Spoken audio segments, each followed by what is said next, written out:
What is happening, everybody? Joelsuf coming your way with another episode of Joelsuf Remembers. Yeah, okay. So everyone knows this date. I'm gonna talk about the more serious thing later, but there's a couple things that this date reminds me of, and like I said, I'm gonna talk about the Smackdown after 9/11 later. But right now, what we'll talk about is the easily or arguably the best triple threat match in the 2000s across any given wrestling organization, at least in the U.S., which not many. Well, you got in '05, Unbreakable 2005. You can see there on the right side or left side of your screen there. You had WWE, you had TNA Wrestling, and you had Ring of Honor, right?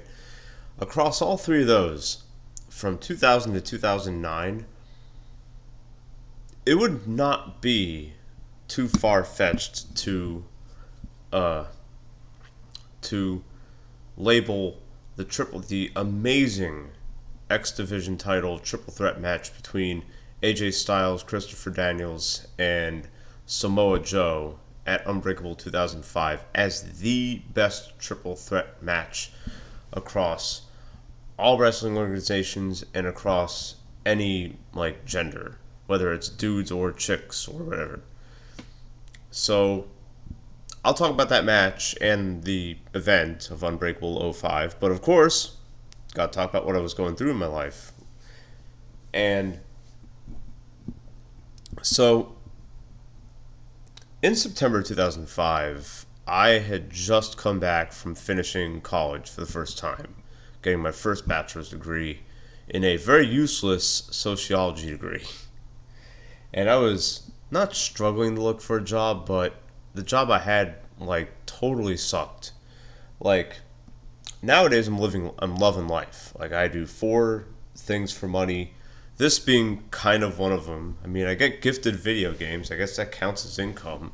You know what I mean? But if anyone else, any viewer wants to, tip me some money, you can go ahead and do that on PayPal or whatever you want on Cash App. I don't know if I have any of that stuff on my info, but I have that. I have my freelance writing business, which I'm taking some time off from because I just got burnt out from it. I do Uber Eats, and I work on home improvement stuff with one of my bowling buddies. And I might actually make a home improvement YouTube channel along with him. I've been talking to him about it. So I might actually do that too. So, but 16 years ago, in 2005, things were very different. I was working at a call center, servicing really high interest credit cards at 26-30% interest for individuals who they have credit that's so bad that they can't even get a credit card from a major company. Like I got two Capital One credit cards. Like the cardholders we were dealing with couldn't even get those. Okay? That's how god awful these individuals were. And so I was doing customer service calls for them. And the organization itself was, it was outsourced. It was just it was a credit card company. We're going to outsource whatever, that kind of stuff. So it was it was really a soul crushing job. Everyone wants to talk about the soul crushing job where you just sit at a desk and you sit at a workstation for hours on end, and you're surrounded by four little walls. My little workstation was it could induce claustrophobia in someone less. You know what I mean? It was really bad. It would have been great if it was remote. I wouldn't have cared if it was remote because I would probably be able to watch stuff in between calls or during calls or anything like that, and I would have a much larger workstation, which I have that now when I do my freelance writing, which is excellent, and when I do YouTube content now, which is really good. But I think, oh man, like the workstation I had, it was incredibly small. Like the only thing that really fit was just my computer or the computer I was using, and I had like a little bit of room for like notes or whatever. And the cardholders who called in would be the most belligerent individuals you could ever stomach talking to, because these are individuals who they probably have low incomes. They have, they've just had hard luck stories. A lot of them were getting collection calls too. So they thought that we were the collection calls, or they thought we were the collection agencies. Also, a few months after, I would also go ahead and bounce in between, telemarketing sales stuff and collection agency stuff, which, that made me grow a little bit as a person. But back in my early 20s, when I didn't really have those kind of social skills that I have now, and that I didn't really develop them when taking these phone jobs, because most of the time you're just reading off a script anyways.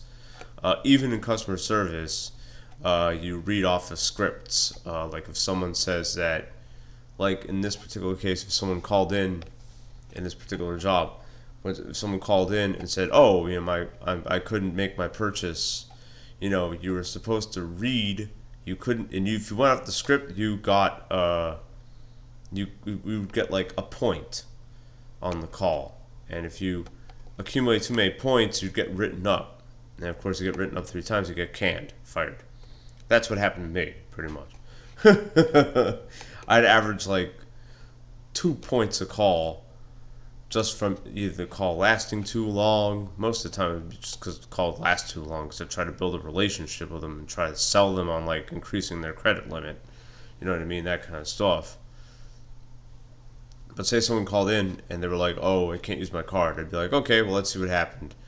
They'd have a block because they would go over their limit or something like that. It'd be like, "Oh, okay, you went over your limit. That's why you got hit with a $36 fee, I guess. That's what happened, and it pushed you over the limit." That kind of stuff. And then they'd get all mad at me, and then I'd be like, "All right, well, let me put you into my supervisor." And so like my supervisor, and that was like one in every 3 calls was like that.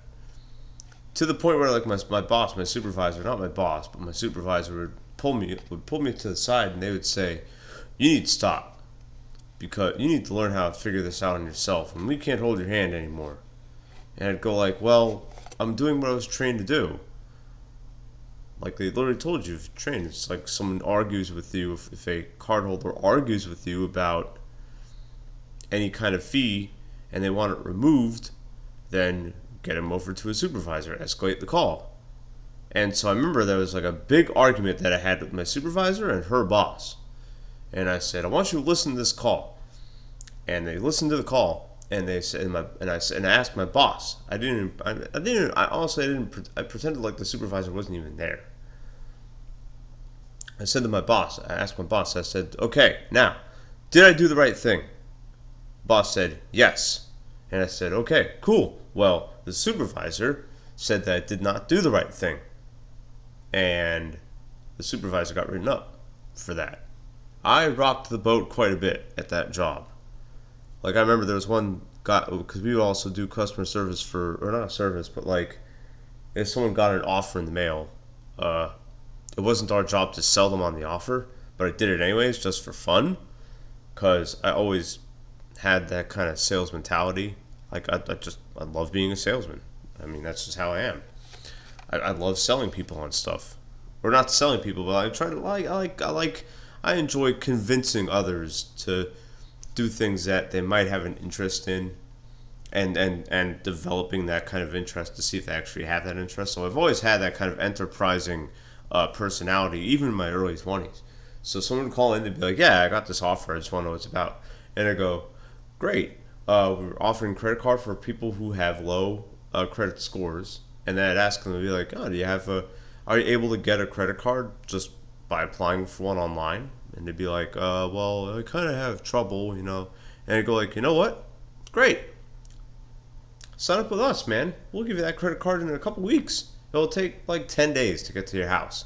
And you'll have one for emergencies, that kind of stuff. If you want to rebuild your credit, this is like a chance. It's a great opportunity to rebuild your credit. and you should take this opportunity because I think it would be the best for you in the long run. This way you can start building good credit and rebuilding because I think you deserve that. You deserve it, and you sound like you deserve it. I would actually say this on a call. So, yeah. And I'd get people to sign up. And I'd go to my supervisor or my boss. I didn't go to my supervisor for anything. I went to my boss most of the time. I'd go to my boss, I'd be like, hey, listen to this call about me signing someone onto one of our credit cards. I just made you guys money. I deserve a bonus. And they'd go like, oh, everyone is just so like fake nice at that job. Like everyone was so fake nice. It was really bad. Like I call it like FF, not Final Fantasy, but fake friendly. So my boss would be like, "Oh yeah, you did a really good job doing that, and if we had the resources to offer bonuses, I think that would be a great idea. We totally could do that, but." And it'd be like, however, I don't think it's just so overly diplomatic. It'd be like, however, we can't offer you a bonus. But keep up the good work, Joel. That kind of stuff. And the headsets were like piss poor to where like my speaking would be muffled or someone else's speaking would be muffled and I couldn't hear them right, and that kind of stuff. So that was what I was going through.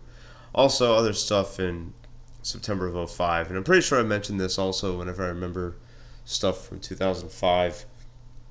It was a pretty nasty year for me because not only was I trying to figure out my vocation outside of school, I was also dealing with my dad having cancer and stuff like that. And I'm pretty sure in other installments of Joelsuf Remembers I talk about that, so I'm not even going to bother you with that. But that was what I was going through, you know what I mean? I was hanging out with my buddies. My buddies were all working retail jobs.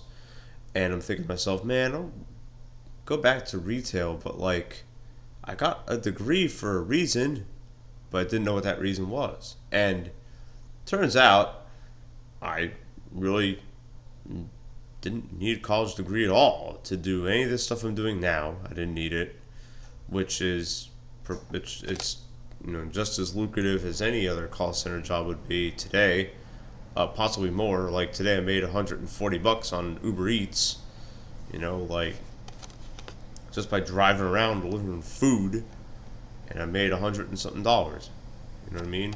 It's pretty good.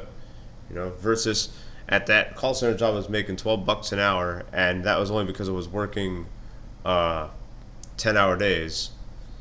So I was working past like 8 at night. That's where the pay just changes from 11 to 12. That's the only reason why I did that. And it's funny, they had like a paperwork position that offered 17 an hour, which I was qualified for. I was qualified to be a supervisor in that department. But it's funny, I got kind of seduced. I got sold into the customer service position because like all my trainers are like, oh, the customer service position is way more fun. It's not nearly as tedious. It's not nearly as repetitive. It was repetitive, all right, and it sucked and it paid less. Don't take customer service jobs unless you're learning communication skills and you're really bad at communication skills. Then yes, you take that customer service job for a few months. I lasted about 6 months before they just canned me. Like, I didn't pass my 3-month initiation, so they gave me another 3 months, and I'm like, okay, we'll see you in 3 months. And after the other 3 months, they go like, okay, we're gonna fire you. You're fired, just like that. And I'm like, okay, cool. Found a better job anyways. But that was my life back then, and taking care of my dad, who. By September, he had just finished his chemotherapy and radiation treatment for his cancer, and he wanted to get back out and work and stuff again. And no one he knew, no one in his life supported that. But he did it anyways, and he was doing freelance tax accounting. You know what I mean? So, yeah, and he was kind of miserable that he couldn't really work his usual 70, 80-hour weeks, which probably got him stomach cancer in the first place, especially if it's just something, it's stuff that you like only kind of like, you know what I mean? Like, I could do videos like this forever. I could drive Uber Eats like 12 hours a day if I wanted to. I could write stuff for 12 hours a day. I could work on houses. I could, what I do with my home improvement stuff, I put up doors, I put in floors and stuff like that, and my bowling buddy kind of watches over me as I do it, because I'm not perfect at it yet. And I could do that for hours on end. I could do that for I could do that for 10 hours a day because it's just fun, and it's enjoyable, and I'm learning new stuff, and I love learning stuff, you know what I mean? But when it came to my dad, his was like, he liked it, but he didn't like it, you know what I mean? So, and him not being able to work, 10, 12 hours a day, every day, and be the type A workaholic that he was, that kind of made him really upset and more mad at the world than he was before he even got cancer. So I was dealing with that. Now on Unbreakable 2005. So there's a few matches on here I do remember. I don't remember the entire event. There's a video of the entire match. It's about 8 years old. It hasn't gotten taken down yet, which is awesome. That's pretty cool. I'll link it, I guess, in the description if you want to watch it. It's fantastic. I think Raven was still the TNA Wrestling Champion. They're still using the NWA title at the time, which was pretty cool to see Raven, my favorite wrestler of all time, and still is my favorite wrestler of all time. Although MJF is slowly starting to... Well, MJF is my current favorite wrestler ever. I mean, that's like, he's the only reason to watch any kind of wrestling ever. Although Brock Lesnar's new look is pretty damn cool, I'm not gonna lie. But, I mean, like, MJF is just, like, the only reason to watch wrestling. Like, really. It's only reason currently. Just like Raven was the only reason I watched wrestling in the mid to late 90s. And in the mid 2000s, Raven was the only reason I watched wrestling again, in 04 and 05. So he defended his title against either Jeff Jarrett or Rhino. I think it was defending against Jeff Jarrett, and Rhino made his first appearance in TNA Wrestling and helped Jeff Jarrett, and then Raven had a match against Rhino for the NWA title at the next pay-per-view after this, which I think was like Sacrifice or something like that. I don't really remember. But the triple threat match for the X Division title between AJ Styles, Christopher Daniels, and Samoa Joe. 2005 was Samoa Joe's first year in TNA Wrestling, and they gave him a undefeated streak up until this match, where he technically got beaten by AJ Styles, but he didn't take the pinfall. It was Christopher Daniels who took the pinfall. All three of these guys in the prime of their careers. AJ Styles was, about 5 years into his pro wrestling career. Same with Christopher Daniels, I think, who maybe had a couple years on him. I think Christopher Daniels started in like 96 or 97, with AJ Styles starting in 98. And Samoa Joe, I think this was his 5th year pro or something like that. I think he started in 99, I'm not really sure. But, so all three of these guys, I don't think any of them are 30 yet in 05. I think maybe Christopher Daniels was like 31 or something like that. But AJ is like 29 or 27 something years old. Same with Joe.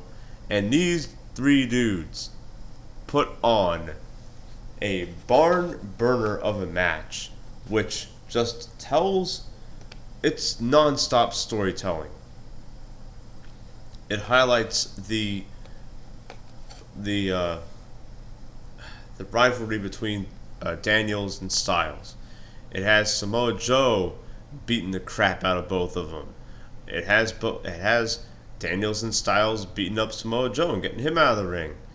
Like, the match just flows really, really well. So most triple threat matches, the reason I think this is also this one match, it like it started like two trends in wrestling that, for unfortunate, for better or for worse, are almost became like cartoon versions of this match to this day. That is that is the the three-way or multi whatever man match fetish that most wrestling organizations have had since this match, and also another fetish of doing aerial moves and like just a lot of athleticism versus brawling and ground based stuff. Which there is a little bit of brawling and there's a little bit of ground based stuff in this particular match, but most of the time it is all three of these guys just jumping around and landing aerial moves, a ton of drop kicks, a ton of Huracan Ranas, a ton of off the top rope offense, but the pace is really fast, but slows down when it needs to slow down. You'll see it if you watch the video in the description, the whole match. And it's just 35 or like 32 something minutes or 30 minutes of pure genius. And the best part about this match is that there's only one weapon that's used, and that's the title. And that's when I think Daniels tries to hit Joe with it, and then Joe hits Daniels with it while the referee isn't looking or something like that. Don't know if there's disqualifications in this match. I think there was. I think if you used a weapon, you did get DQ'd in this match, but I'm not really sure. But either way, that was the only weapon spot in the entire match. Now what do you see in triple threat matches? You see weapon spots. You see a ladder spot sometimes. You'll see high shit.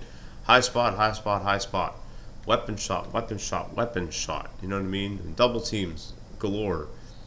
Here it legitimately felt like it was every man for himself. And end of the match, AJ Styles pins Christopher Daniels, not even with a finisher. I think it was just something like another aerial hit, another aerial move. And Mike Tenay's like, the first ever X Division champion is now the very first 5-time X Division champion. And it was at this point, this was like mid to late 2005 was when TNA Wrestling was hitting their stride really, really good. I mean, the X Division title meant just as much as the NWA title, but it also had like it featured different kinds of matches versus the ones that were for the NWA title, you know what I mean, or TNA Wrestling title, the heavyweight title. And it truly was not about weight limits, it was about no limits, because you had a 270, 280 pound Samoa Joe, AJ Styles, and Christopher Daniels, both 220, you know what I mean? But over time, it really just became the TNA Cruiserweight title. But back in 2005, that was not the case. It was like a combination of Cruiserweight and like the Intercontinental or TV title of TNA Wrestling. It was really, really good. I miss those days in TNA Wrestling. I was glued to my TV every Thursday night to catch it on TNN or Spike TV. This was right before they signed the Spike deal. So, but Impact was on Sunshine Network, so I was able to watch that. And back in '05, you could you still use VHS. So I would program my VCR and watch it after work. That and Raw and Smackdown as well and stuff like that. That's how I heard about. That's what happened when Eddie Guerrero tragically died in November of '05. I was working that call center job, and I come home to watch my wrestling, and my shift started at noon, so I could stay up until like 4 in the morning, and I would do that. And I remember that I switched on, and I'm like, why is everyone wearing Eddie Guerrero merchandise? Did he win the title or something, or did he leave? Maybe his contract ran out, but then I heard the bad news as I rewound. It was similar with the Impact stuff, you know. I'd start at the end, you know what I mean? I'd be like, oh my god, what happens there? That kind of stuff. So, good times. Good times. Now let's talk about, personally for me, great times. For the United States, god awful times. Worse times than, I argue, worse times than how things were a year and some change ago when the pandemic started. I don't want to get like my video pulled because of because of mentioning the disease, the sickness. I don't know. Anyways, September 11th. Holy crap. So it's one of those moments where you know where you were and you knew exactly what you were doing, and where the fear like kind of hit you in a different way or whatever way. So 9/11 took place during my freshman year of college. My very first year of college, I was at a community college, at a junior college, because it wasn't good enough to go to university, and I didn't know I could just go away to a junior college, so I stayed at home with my dad and did junior college at home. And it was pretty much like a second chance at high school. I was a couple weeks in. I remember seeing students from other schools and stuff, and that was kind of cool. I saw students from my high school, and and I remember I did a good amount of patching things up with them. I remember there was this one chick who I was really at odds with, because it was like I was really edgy back 20 years ago, more than now, I guess. I don't know. I'm not really edgy now, but there was this one girl who was like really religious, and I wasn't. Because, I was a big Bad Religion, George Carlin fan. Still am, but back then I was, like, living vicariously through their ideals and, like, trying to, like, sell their ideals to others. And so I'd mock this chick for being religious. I had her in a math class.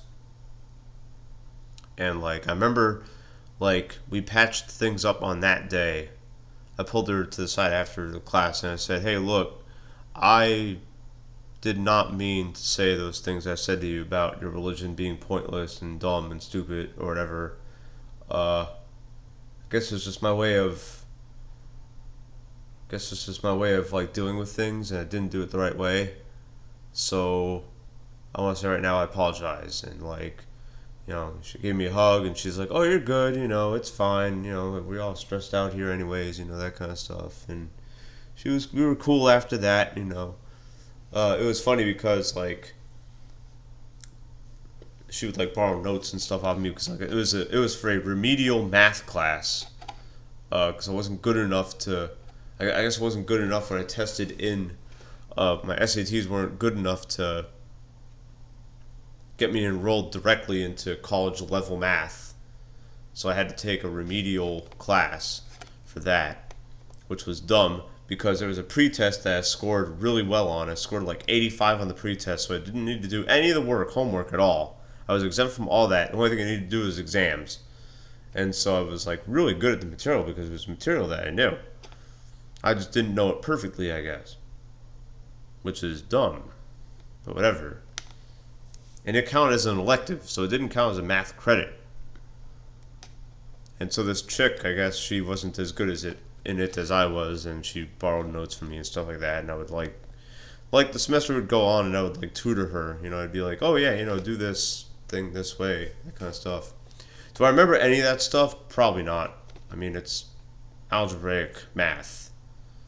Like, the only way you're going to need to use algebraic math is if, well, I guess I would now need to know it if I'm doing home improvement shit, yeah. But even then, that's like just like arithmetic calculations and other stuff like that, measurements, Don't think algebra really plays a part in that unless you're talking about geometry. It's different. And then we heard about the September 11th attacks during another remedial class I was taking. This was just 4 credit hours. In Florida, they utilize credit hours, so you pay like a fee per credit hour. So, if 1 credit hour is like $100 and it's $400 for the class. Wasn't that much back in 2001. In 2001, where the place where I was going, it was like $53. So I was paying like $200 and some change for a remedial class because, I don't know, because again, my SATs sucked, apparently. And this was for a reading comprehension class. Now in college, reading comprehension is really more about reading interpretation. Okay? Like, I'm a very direct person. I always have been a very direct person. Like, if I want something, I just say it. I don't pussyfoot around things. But reading comprehension, it's like, what is being inferred by this passage? I'm like, I don't know. I can tell you what the passage is. I can tell you what it actually says. So on exams, on reading comprehension exams or standardized tests that featured reading comprehension, SATs being one of those, every question that had like the words main idea, what's the main idea of the passage, I'd get those perfectly right. Everything else I'd get wrong. And so that landed me in a remedial reading class, which I slept my way to a 75 in.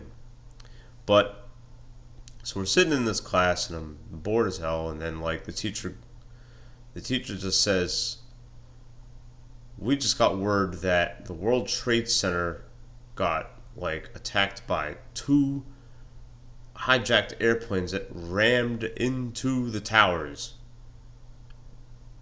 And roll out the TV and put footage of it, and I was like, oh my, whoa. I thought it was like a horror movie at first. I thought it was like some kind of movie footage. And I was just dumbfounded. And I drove home. I didn't drive directly home right away. Because as soon as I saw those attacks, I thought that more were to come. And so I said to myself, okay, anything that I want to do now, I need to do. And one of those things was to not patch things up with one of my favorite teachers in high school, but kind of let her know that that she was like a really good, she provided a lot of good emotional support for me during my junior and senior year of high school. And I didn't really tell her that when I graduated. So the first thing I do when I go home is I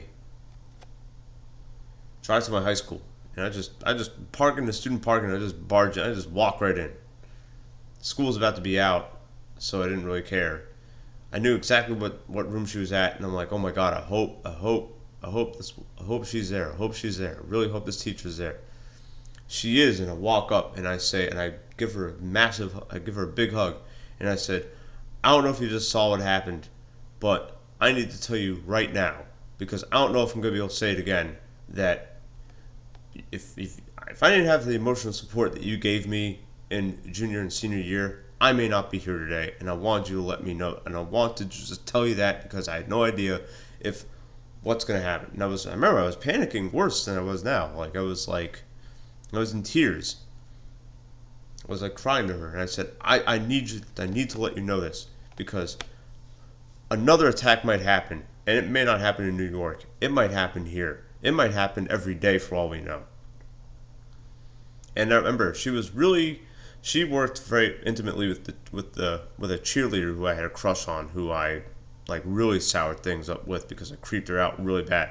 Like, I'm direct with everybody, but I wasn't direct with her because I had such a big crush on her.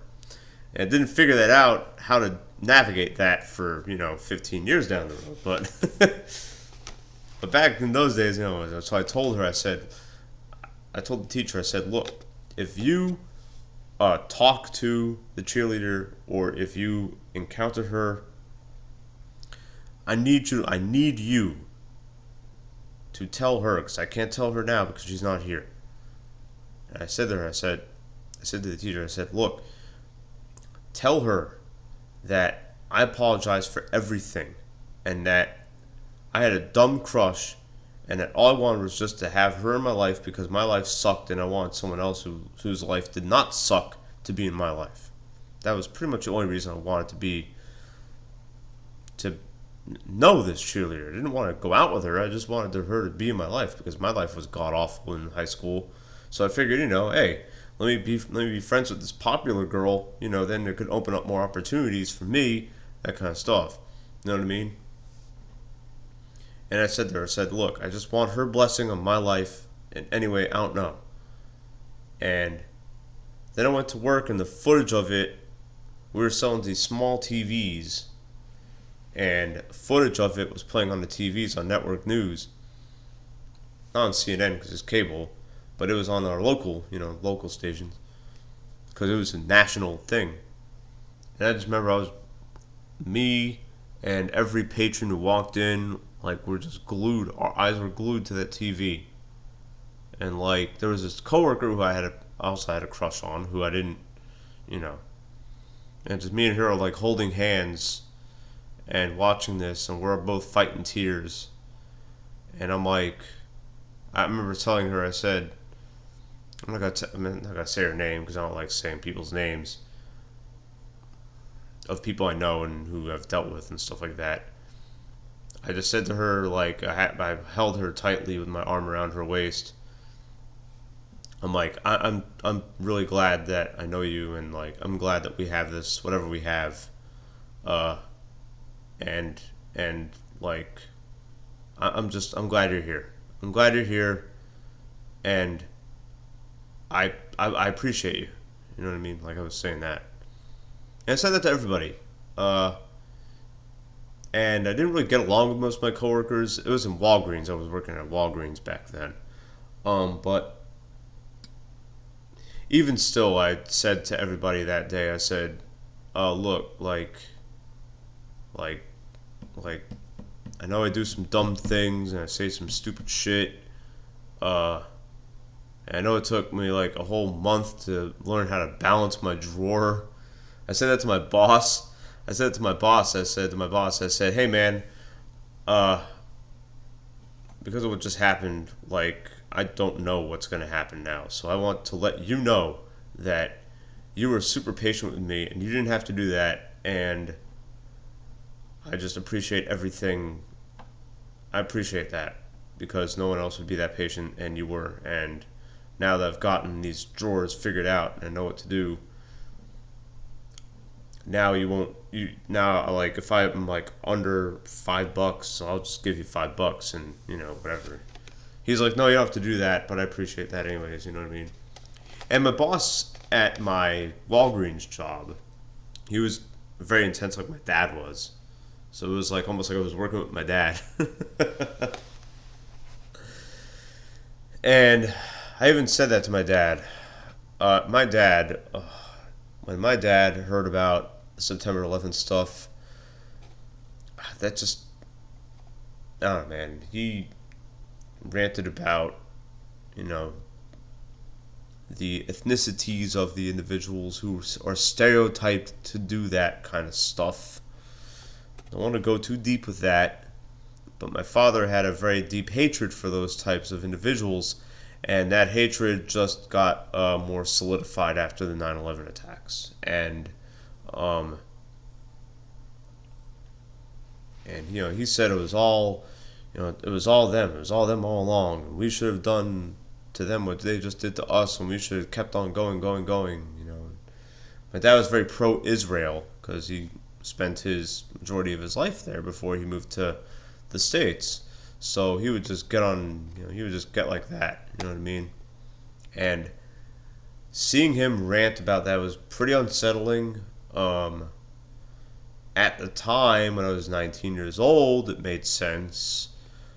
Looking back at 39, it does not make sense to me at 39 at all. It was just a select group of individuals who decided to do some really heinous shit. And another thing is that the 9/11 attacks, and I talk about this in my book, The Activist Inquisition, the 9/11 attacks really jump-started what I call the Activist Inquisition, where everything has to have a social or political undertone. And that's one thing I'll promise I will never do on this channel, is never talk about social or political stuff at all. Any and all political or social opinions are welcome on this channel, but you gotta be diplomatic about it. You can't just point fingers. You can't just be like, oh well, the world sucks because this. The world sucks because that. This sucks because this. If this didn't exist, everything would be way better. That kind of stuff. Same with conspiracy theories and other shit like that. I don't welcome it on a public forum such as my YouTube channel. That's the kind of stuff you should save for, when you're having discussions with your buddies or anything like that. You know what I mean? Even if it even interests you that much, or if you have that much of an emotional stake in it, which, to be really honest, it's like 1% that it like really affects of anybody. You know what I mean? So I try not to talk about that kind of stuff, but analysis on the attacks and like, oh, who really did it, that kind of stuff, right? And you hear the whole oh, it was an inside work and that kind of stuff. Yeah. And yeah, these attacks kind of started all that big trend that we're seeing now in critical mass today, especially with the pandemic. You know what I mean? The pandemic has opened like a whole, like the pandemic. When the pandemic started, it opened the floodgates, and now you can't even. Now it's almost unavoidable. Social and political discourse, and it has made things. It's made quality of life worse for everybody. And one thing I do want to argue. And this, I'm going to spend maybe a couple minutes on this, is that let's compare 9/11 to the pandemic. To me, 9/11 is worse than the pandemic. The pandemic, you can solve from social distance, from taking vaccine, from leading a healthy lifestyle, to where if you actually contract it, the only thing that happens is you lose your sense of smell. That's what happened to me last year. It's funny. Exactly 1 year ago is when I contracted, the pandemic virus. I got a small flu for a couple hours, on both weekends, over the weekend, so Saturday and Sunday morning. I had a little flu that went away. And then my sense of smell started to go in and out for a couple days. And then from Wednesday until that following Saturday, I couldn't smell, but my sense of taste got better for some reason. My sense of taste, got stronger because I lost my sense of smell. You know what I mean? So, and I contracted it by not keeping my distance, by not wearing a face cover, I guess. Even though that's iffy, that kind of stuff. Either way, a pandemic or any kind of thing that spreads is you can test for it, other stuff like that. There's plenty of testing available. You can get help, medical help, you know what I mean? And yeah, we had to do shelter in place because we didn't know how it was still, some people don't have symptoms, some people have ridiculous symptoms, that kind of stuff. Either way, it's not nearly as random as a terrorist attack like 9/11. 9/11 you can't see coming. There is no telegraphing when it comes to that kind of attack. Pandemic, it was telegraphed. It was like, okay, if we can somehow get this under control to where it doesn't get ridiculous, then we'll be okay. That was the strategy. You have a strategy for that. You have a strategy for when a bunch of people who are up to no good decide to ram big jets into big buildings? Is there how telegraphed is that? What, can the building duck out of the way? No, it can't. That's why to me 9/11 was worse. That's why to me what happened 20 years ago, that's why we can't forget that. That's why we can never forget it. Because, and look, these kind of attacks, they don't just happen to the United States, they happen to everywhere. Similar stuff happens a lot. And it needs to make you appreciate what you have now. And to be very blunt with all of you, I'm going to actually go personal now for a couple more minutes. Then I'll actually talk about the damn event. How about that? I'll be really honest with you.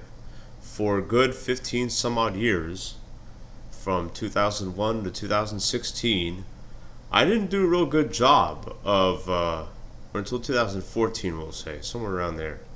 Or we'll say that for a decade or so. Yeah, for a decade or so. From 2001 to 2011, I didn't do a real good job of appreciating what I have. And I'll be honest, it took, and this is like kind of being a little left field, but it took my cat dying in front of me. Just like my dad died in front of me 5 years before that. To finally get me to say, you know what? Something has to change. And, yeah. So, it takes different people, different time periods, whatever time frames, but something like 9/11, that, to me, it got people more concerned about what the future is going to hold. Probably more than the pandemic, I'd say. Okay? I'm not downplaying what the pandemic did and how it, like, changed the course of things permanently, because it did. But 9/11 also did that in a much more, in my opinion, much more demonstrable way. So what you see on the right is actually footage from the, not from the show itself, the Smackdown after 9/11, but it's from a documentary that WWE has on their YouTube channel about how, things were kind of, how, big, large public events were kind of frozen for a little bit. They were kind of, we did our own little shelter in place, not really, but for like big gatherings, like, sports stuff and everything like that, and shows, concerts and stuff. Didn't see those for a couple weeks after 9/11, and Vince McMahon took it upon himself to say, hey man, like, we need to show that, we're gonna go on with our lives, and we're gonna need to, because if we were gonna live in fear, it's no way to live. You're not living then. You know what I mean? And so he put on a show, and so they put on a Smackdown that was completely non-canonical with the storylines in WWE, because in WWE you had the Alliance back then, and late in fall of '01. You had the Alliance and you had WWE. But in this particular SmackDown, everyone was just united just to put on a show. It was pretty much a televised house show. And they brought back the red, white, and blue ropes, which is pretty cool. I kind of wish WWE still did that. I mean, permanently. It just looks really cool to me. I mean, yeah, it's cool that Raw has the red ones and SmackDown has the blue ones. That's kind of cool. I didn't like it when they went to all white ropes for everything. That was dumb from like 2010 until 2016. That was kind of weak, but I like the red, white, and blue ropes. And McMahon, as you see there pictured in the right, he does like a promo saying like, "Look, we're not going to be afraid. Like, we're going to put on shows and we're going to get back to our lives because it has to happen." And I believe that this show was also the very first one, maybe, to have a performance of the national anthem. And Lillian Garcia, she sings the national anthem and just breaks down and cries right after, because if you watch the documentary, I think one of Lillian Garcia's family members was living in New York and very close to the World Trade Center at the time of the attacks. And because the attacks took out, a whole bunch of stuff, communication towers, that kind of stuff, Lillian couldn't communicate with this family member, so she assumed that the family member was killed. And I think the family member of Lillian's got a hold of her like right before the show. I'm remembering bits and pieces from the documentary, and she's like, "That's why I broke down and cried after the national anthem." And then Paul Heyman says a lot of stuff on that DVD, on the documentary, saying about how he was born and raised in New York and stuff like that. So it really hit home to him and stuff like that. And it's him and Jim Ross on commentary, and Paul Heyman says something that Vince McMahon really liked, and he's like, "Yeah, good job. Now entertain these people." You know what I mean? And it's funny, the show itself had a dark match after. It had Austin versus Rock to unify both titles, the WWE and the WCW title. After the show goes off the air, it was a dark match, and I thought that was pretty cool. I personally didn't watch this episode of SmackDown, of the post 9/11 SmackDown. I was taking time off watching pro wrestling for a while. I was more into Dragon Ball, and then when Dragon Ball started to suck, I might start doing some Dragon Ball content on this channel too. I've been watching a lot more Dragon Ball stuff. But yeah, once Dragon Ball started to suck, which was in the Cell Saga, and I have a hot take saying that Cell Saga actually is really bad. It's not good. It sucks. I don't like it. I don't like that. I don't like anything. I don't like the Androids one, and I don't like the Boo one. The Boo one is probably the worst of all of them. To me, Dragon Ball Z ended with the Frieza saga and the Namek saga, but that's a different video for a different day. But anyways, so after Dragon Ball started to suck, I started watching wrestling again, and it was a few months after this that I started watching wrestling again. So I didn't watch this when it came out. I didn't really care for the product back then. I didn't really care for it. It's like I liked it, but I didn't really pay attention to it. But yeah, it was, yeah, man. Yeah, like, you can't forget 9/11, man. Like, you can't. And it's been 20 years, and thankfully, and back when I was that young, 19, I very begrudgingly didn't really believe in higher beings just because I didn't like the pressure that that my dad was putting on me to be religious. And I'm not religious now, but I'm spiritual, and I do believe in a higher being, that kind of stuff, and in deities and everything like that. And I really do. I do. Every time, every September 11th, every year, I kind of after I get out of bed, I kind of sit and meditate for a good half hour, and I kind of, in my own way, I, you know, I thank God or any other deity that you want to come up with that nothing like 9/11 has happened to the United States since 9/11. Um, you know, because I really did. As soon as that happened, I like I really did believe that it was going to be a regular thing. Then I'm like, okay, I guess we're going to be locked in the war with somebody, and the only thing, it's funny, and I'll go for a few more minutes here. I've almost been chatting for an hour.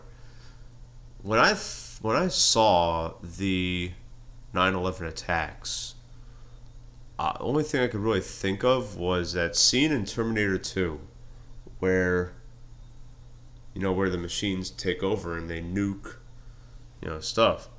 There's an atomic bomb goes off. That's what I was thinking of. I was like, oh man, this has the potential to be not only more frequent, but also has the potential to for anyone who wants to perform this kind of terrorist attack to use, you know, atomic or nuclear weaponry. And that's why I said to myself, okay, whatever you have to do, clear it up and do it now. Because you won't have the chance. I legitimately thought that. And yeah. And I'm just glad that 20 years later, pushing 40, nothing like that has happened since. Maybe some small skirmishes stuff, but nothing to that kind of magnitude. And of course, the pandemic and stuff. But pandemics come and go. I mean, this one just happened to be a little different than the ones that we faced 5 years ago with Ebola, and 10 years ago with H1N1, and 15 years ago with SARS. It's like every 5 years something appears, you know what I mean? But I'm just glad that we're not seeing a new variation of September 11th attacks every 5 years, because that would be god awful. And yeah. Anyways, this has been a pretty emotional Joelsuf Remembers. So, like usual, I'll pitch some of my upcoming content. I'm going to do another. So, I've made a real name for my bowling related stuff. I'm going to call it Bowl with Joelsuf. I think that sounds pretty cool. And I'll talk about random bowling topics there. Monday, live streaming again. I will play more Crystallis. I'm going to take a lot of time tomorrow and Monday to watch that world record speedrun and try to mimic it as much as possible. Worst comes to worst, it'll just be a full playthrough and whatever, you know what I mean? And of course, 65, 535 slimes. I'll probably do that on Monday night. Might play some Mega Man 3. Might go back to all keys. I'm gonna have to do that and prepare for the tournament coming up. There's a big tournament of all keys, so plenty of stuff coming your way. Thank you for listening. And no matter what your position in life is right now, appreciate it. Appreciate the fact that we're not seeing an attack like 9/11 again, because because it could happen at a moment's notice. So just in any whatever position in life you're at right now, man, just say, you know what, I'm alive and that's good enough, and things are gonna get better anyways. So that's the real takeaway you should have from the 9/11 attacks for sure. All right, everybody, I'm out. It's been an hour. I'm gonna stop at an hour even. Take care. I'll see you in the next stream. I'll see you in the next video.